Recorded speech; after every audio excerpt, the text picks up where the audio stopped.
Quand j'étais enfant, je voulais être designer de mode. Donc voilà, tout s'est bien passé. Je m'appelle Igor Diric, je suis designer, je travaille en mon propre nom et pour une grande maison parisienne. Donc moi je suis originaire du sud de la Belgique, un petit village à côté d'Arlon. Je pense que j'ai toujours été un enfant assez créatif. Je dessinais déjà beaucoup, je faisais beaucoup de danse, je faisais plein de choses. Je créais dans ma chambre des genres de mini-scènes et tout. J'étais vraiment très actif, en tout cas dans tout ce qui était un peu créa. Je dessinais vraiment beaucoup de vêtements en regardant la télé en fait. Et j'ai demandé un jour à ma mère pour suivre des cours de couture, pour essayer de réaliser les vêtements que je dessinais. Ma maman, qui est prof, a demandé à une de ses collègues de me donner des cours. Donc j'allais chez Claudine, qui est toujours la personne avec qui je travaille aujourd'hui. C'est vraiment grâce à Claudine que je me suis mis à la couture. Et elle travaille toujours avec moi sur mes collections ici à Hyères, plus ou moins 15 ans après. Donc c'est vrai que c'est assez dingue.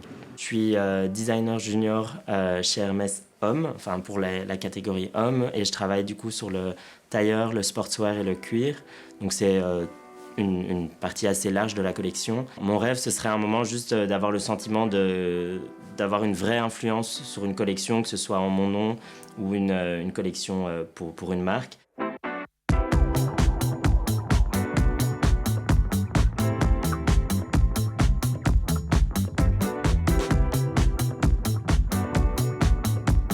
En 2024, au Festival d'Hyères, j'ai présenté la collection Ad Fundum, qui s'inspire toutes des pratiques de bizutage estudiantin en Belgique.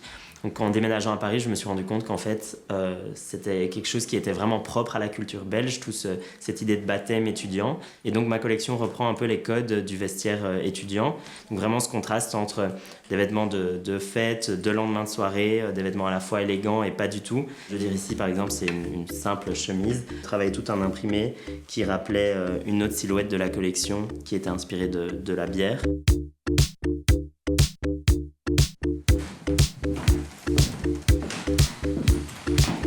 Ce sac est issu d'une collaboration que j'ai eue avec les ateliers des métiers d'art de Chanel. Je suis arrivé avec un projet qui était très personnel.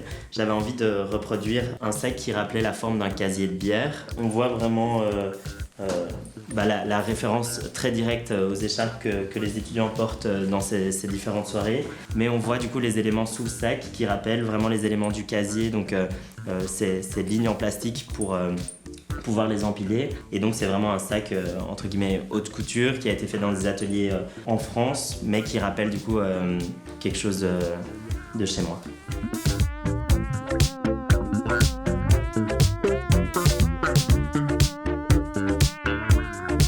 Le Festival de Hyères, c'est un des plus grands festivals de mode qui existe depuis bientôt 40 ans et qui se passe à Hyères, dans une sublime villa qui s'appelle la Villa Noailles, qui a été faite par Malé Stevens.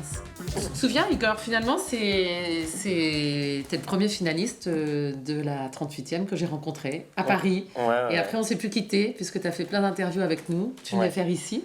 On a travaillé tout à côté. Plusieurs fois. Ouais. Okay. C'est drôle. Et surtout, j'étais lors de la remise des prix, j'étais avec tes parents. Et là, c'était la surprise complète. Ouais. 3 prix quand même. Parce qu'ils étaient bien surpris. Ouais. Moi aussi,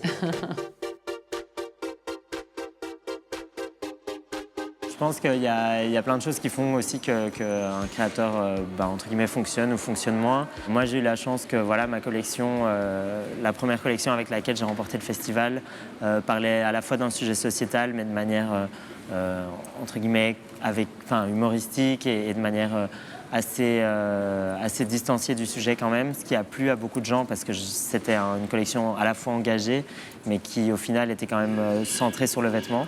Donc c'est ça, je pense, qui a fait aussi que ça a parlé au jury et que j'étais, entre guillemets, dans l'air du temps de ce qu'ils voulaient à ce moment-là.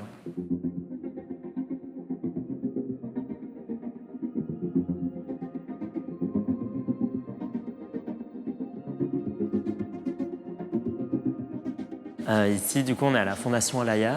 C'est un endroit où je me rends parfois pour venir voir des pièces qui sont assez inspirantes. Alaïa a fait des pièces assez incroyables.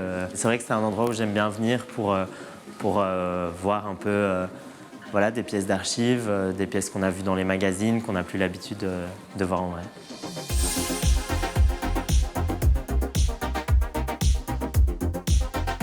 J'ai un travail qui est très inspiré, très ancré dans la société.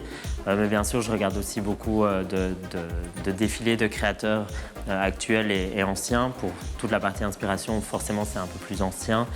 Je regarde beaucoup les créateurs belges, donc Dries Van Noten, Raf Simons sont un peu mes deux grandes sources d'inspiration pour la mode masculine.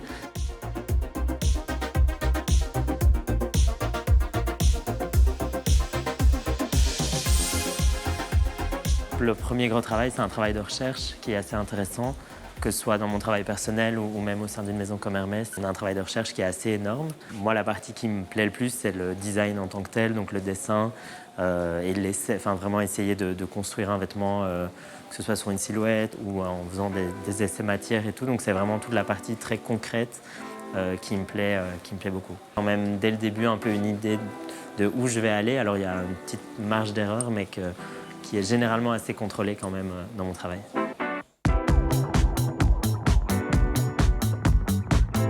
Je pense que je prendrais une bonne bière belge, déjà parce que j'adore ça et en plus ça fait bien partie de mon travail, donc c'est un peu la réponse idéale à cette question.